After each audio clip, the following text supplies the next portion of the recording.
given? Integral sin to the power of 6x cos to the power of 3x dx, where m is equal to 6 and n is equal to 3. Therefore t is equal to sin x. T is equal to sin x. Then we can here what is the condition? M is greater than n. Then we have to put t is equal to sin x and differentiate with this one, dy dx of t and dy dx of sin x.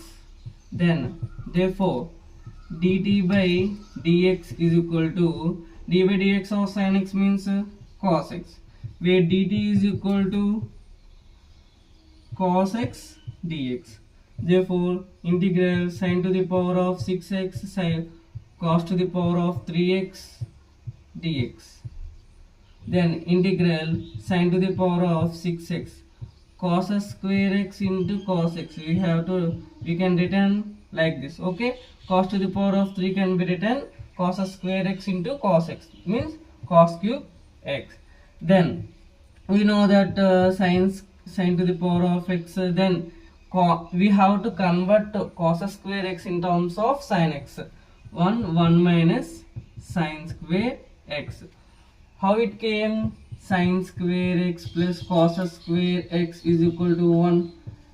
Then cos square x is equal to 1 minus sin square x. Like that it came. Okay, cos x dx. It is in the terms of x. We have to convert into the t terms. T6 1 minus t to the power t square, then dt. Therefore we should have to multiply in bracket terms by t to the power of 6, t to the power of 6 into 1, t to the power of 6 minus t to the power of 6 into t to the power of 2. Then 7 8 t to the power of 8 dt. Then separate t to the power of 6 dt minus integral t to the power of 8 dt. Then we know the formula x to the power of n dx is equal to x to the power of n plus 1 by n plus 1 plus c. Okay, t to the power of 6 plus 1 by 6 plus 1 minus t to the power of 8 plus 1 by 8 plus 1 plus c. Therefore t to the power of 7 by 7 minus t to the power of 9 by 9 plus c. Therefore what is t? T is sin x.